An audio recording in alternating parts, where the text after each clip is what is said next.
Hello friends, practice bit 3కి answers. ఇటీవల ఇనుప యుగానికి సంబంధించినటువంటి ఆనవాళ్ళు ఏ ప్రాంతంలో బయలుపడ్డాయి? తమిళనాడులోని మంగాడు, సేలం డిస్టిక్. శివకలై వచ్చేసి శివకలై ప్రాంతంలో 5300 సంవత్సరాల క్రితంలో తయారు చేసినటువంటి ఆయుధం బయలుపడింది. ఇంకా కేష్మండి, మైలాం ప్రాంతంలో కూడా ఇనుప యుగానికి సంబంధించినటువంటి ఆనవాళ్ళు అనేవి బయటపడ్డాయి అన్నమాట.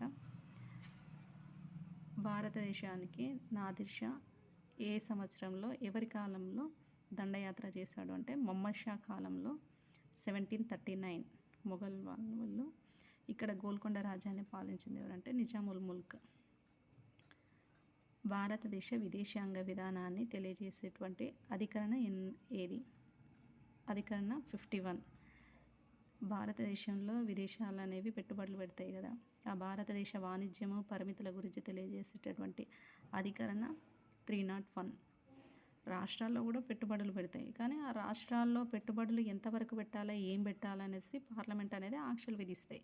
దాని గురించి తెలిపేటటువంటి అధికరణ ఏంటంటే 302 అన్నమాట. ఇంకా ఇది articles. Gold is a precious అన్నాం కదండి. గోల్డ్ అనేది మెటల్ కాబట్టి దాని ముందు నో ఆర్టికల్స్ ఉంటుంది, ఆర్టికల్ అనేది రాదు. Man is mortal. మ్యాన్ అనేది common noun, so common noun ముందు ఆర్టికల్స్ ఉండవు. ఇటీవల సహకార సమ్మేళనం ఎక్కడ జరిగింది? ఈ సేంద్రియ ఎరువులను అండ్ సేంద్రియ సాగుని ప్రోత్సహించడానికి భారత ప్రభుత్వం అనేది ఏర్పాటు చేసింది. అది ఎక్కడ అనంటే నాసిక్, మహారాష్ట్రలో ఏర్పాటు చేశారు. ఇంకా బసోలి అనేది ఏంటి? ఈరోజు 5 క్వశ్చన్స్. బసోలి అనేది ఏంటి? మీరాలం చెరువు తవ్వించింది ఎవరు? ఏ పదవి ఎవరి దగ్గర చేపట్టారు? గాడ్ యూసేజ్ ఏంటి?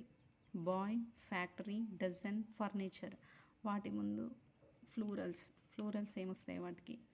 అంతరిక్షము మరియు అణుశక్తి పితామహులు ఎవరు? తెలుగు తల్లి, తెలుగుదేశము, తెలంగాణ అనేవి ఏంటివి? ఇవే ఫ్రెండ్స్ ఈరోజు 5 క్వశ్చన్స్ అండ్ 5 ఆన్సర్స్. ఇంకా డైలీ కొంచెం క్వశ్చన్స్ అనేవి ఎక్కువ పెంచుదాం అనుకుంటున్నాను. ఇంట్రెస్ట్ ఉన్న వాళ్ళు సబ్స్క్రైబ్ చేసుకొని చూసుకోండి.